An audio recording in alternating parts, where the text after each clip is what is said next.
question is, will enough Americans wake up, push back against that, and freedom win? The other day, Garrett and I were in the car and we were talking about just what the things that are going on right now that, 30, 50, 100 years from now are going to be history. And I know you don't, have a crystal ball where you can look and see into the future, but what do you think people will say about what's going on today 100 years from now? Do you think that truth will be told? Do you think that this story is going to be completely morphed like Yeah. the story of, slavery? I mean, it's so interesting to think about that. Like, what are people going to say? What do you think?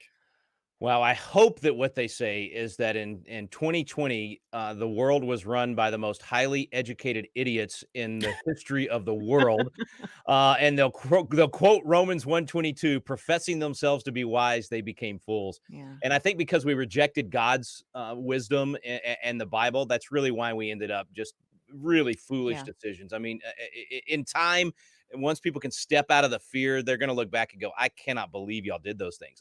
Unbelievable. The cost, the human cost, the lives Yeah. lost as a result of the bad decisions and the lack of science and the lack of logic and all the things that happened. But I hope that that truth is taught. There is a danger of it that it's not going to be taught, that we're Sure. going to end up in a literally George Orwell 1984 Ministry of Truth situation where they literally erase truth and rewrite history. I mean, history is written by the victors. And so Right. it really depends on what happens to America over the next 10 years. Do we return to a place of free speech? Do we return to a place of liberty, or do we keep going down this Marxist path? And I don't use a term like Marxism to scare people or hyperbole. I mean, this is literally right out of Karl Marx's plan. Right. This is, if you read Naked Communist by Cleon Skousen, written in 1950s, I can't remember the exact year.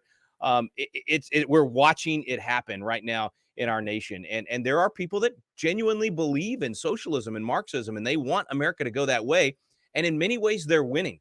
And so the question is, will enough Americans wake up, push back against that, and freedom win? I believe it will. I'm starting to see some trends right now and some changes even in blue states where I think there's real hope for our nation.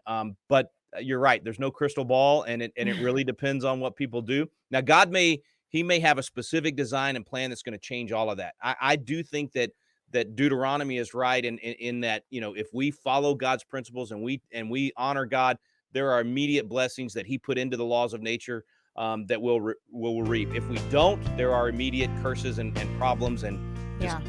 just results that are downstream from those bad policies that will happen. So it's up to us. That's really what I'm trying to say. It's up to us and the decisions that we make.